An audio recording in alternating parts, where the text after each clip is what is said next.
Saudações, saudações das energias e das vibrações ao qual eu peço licença de Aruanda para estar presente, para poder assim anunciar a boa nova da reflexão, a boa nova que ajuda a evoluir, a boa nova que ajuda a ser melhor, a boa nova que ajuda a sofrer menos. E a boa nova, antes de mais nada, é aquela que faz sofrer menos enxergando o outro em todas as circunstâncias, respeitando o espaço do outro. Isso, nunca assim agredindo o espaço do outro assim, deixando assim a liberdade assim, tocar, mas sabendo o seu limite. Isso, sabendo assim as coisas se orientar e se envolver. Então eu peço a licença, sexta-feira, a Papai Oxalá, dia assim do Pai Criador, do qual a gente assim lembra na sexta-feira, pedindo a licença ao Alto Aruanda, a todos os orixás de luz, a todas as fontes de luz que atuam assim, para poder assim o mundo ficar melhor, protegendo e trabalhando dia e noite, a todas as horas assim, para a gente ser melhor. Que essa luz emanada do alto venha vibrar sobre o nosso coração, sobre o nosso ser, e que ela possa estar no seu ser agora assim, pedindo a luz. Se concentre agora unicamente assim a ouvir a palavra assim, como reflexão, e não como imposição, a qual assim eu peço licença, isso, pelo Livro dos Espíritos, de Allan Kardec, como assim eventual reflexão e não imposição. Então vamos pedindo essa licença. Isso, e aí assim eu já abri aqui numa parte, não é? É a parte quinta. Afeição dos espíritos por certas pessoas. 484 é o item. Os espíritos se afeiçoam de preferência a certas pessoas. Os bons espíritos simpatizam com os homens de bem ou suscetíveis de progredir. Os espíritos inferiores com os homens viciosos ou que podem viciar-se. Daí o seu apego, resultante da semelhança de sensações. 485 é o item.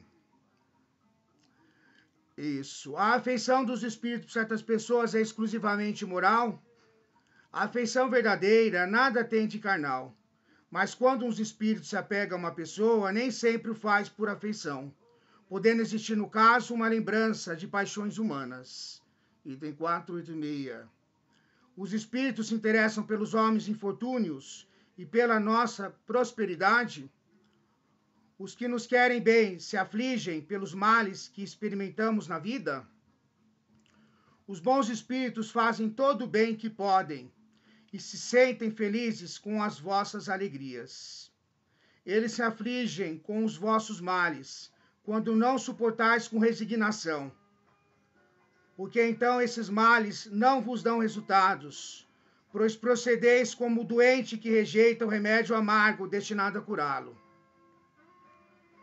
Item 487. Qual a espécie de mal que mais faz os espíritos se afligirem por nós, o mal físico ou moral? Vosso egoísmo e vossa dureza de coração, daí é que tudo deriva. Eles riem de todos esses males imaginários, que nascem do orgulho e da ambição, e se rejubilam com os que têm, por fim, abreviar o vosso tempo de prova. Os espíritos, sabendo que a vida corporal é apenas transitória e que as atribulações que acompanham são meios de conduzir a um estado melhor, aflige-se mais pelas causas morais que podem desfaciar-nos desse estado, do que pelos males físicos, que são apenas passageiros. O espírito que vê nas aflições da vida um meio de adiantamento para nós, considera-as como uma crise momentânea, que deve salvar o doente. Compadece-se dos nossos sofrimentos, como nos compadecemos dos sofrimentos de um amigo, mas vendo as coisas de um ponto de vista mais justo, aprecia-os de maneira diversa. E enquanto os bons reerguem a nossa coragem no interesse do nosso futuro, os outros, tentando comprometê-lo, nos incitam ao desespero. Nossos parentes e nossos amigos que nos precederam na outra vida têm mais simpatia por nós do que os espíritos que nos são estranhos? Sem dúvida, e frequentemente vos protege como espíritos, de acordo com o seu poder. São eles sensíveis à afeição que lhes conservamos, muito sensíveis, mas esquecem aqueles que os esquecem. Bem, então tudo tem um propósito, tudo tem um porquê, e é tudo que está na nossa vida e circula a nossa volta, não é por acaso. Somos testados ainda que o mal esteja à nossa vista. Deus olha no nosso coração a intenção. E não adianta a gente mascará-la para Deus, porque Deus sabe de tudo. Ele é onisciente, onipresente e onipotente.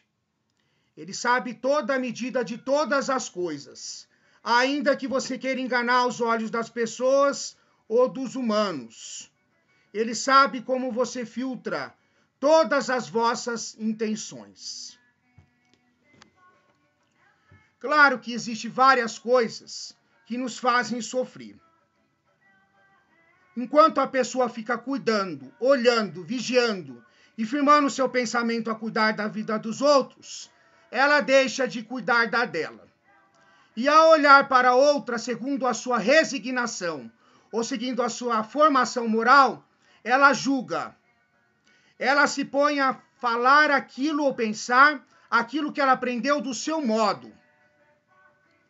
E muitas vezes esse modo aprendido, ultimamente na lei universal de Deus, que é muito mais do que a religião nesse sentido, é algo assim comprometedor. A religião ajuda assim a balancear sim, todas elas, para a gente não se perder. Mas a maior de todas as religiões é aquela que enxerga o amor no próximo, que respeita o outro, que é capaz de amar o outro e levantar o outro. Quando olhar para baixo, só seja os nossos méritos para erguer alguém. As pessoas buscam coisas aonde não existe, e quando procuram, acham. Vejamos, meus caros. Vejamos, por exemplo, como se pode firmar uma coisa e como certas coisas são pregadas. Temos, por exemplo, uma ferradura, que é algo para guiar o caminho do cavalo e que é colocado nas suas patas. É algo para orientar, é para não machucar o cavalo, é algo bom e bonito.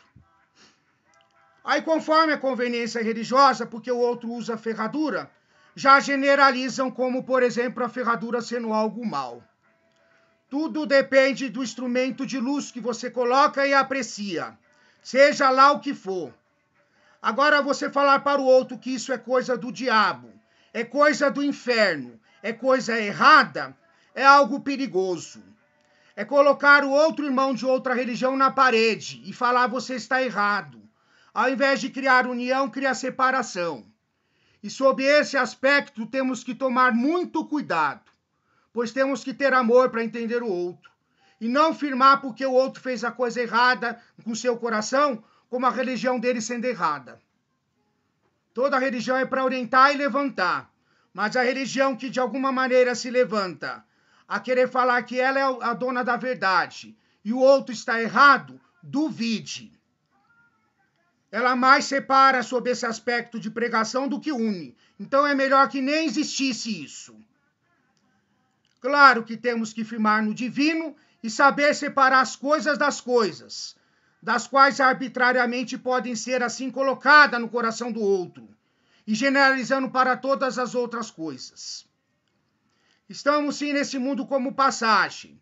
Estamos sim nesse mundo como seres transitórios. Estamos sim nesse mundo para a gente se reerguer e firmar nas coisas assim mais forte. Mas temos que compreender, temos que entender, para assim a gente não sofrer com tudo isso. Que as forças do alto nos abençoem e nos guarde, dando irradiação e luz pela reflexão. Em nome do Pai, do Filho e do Espírito Santo. Amém.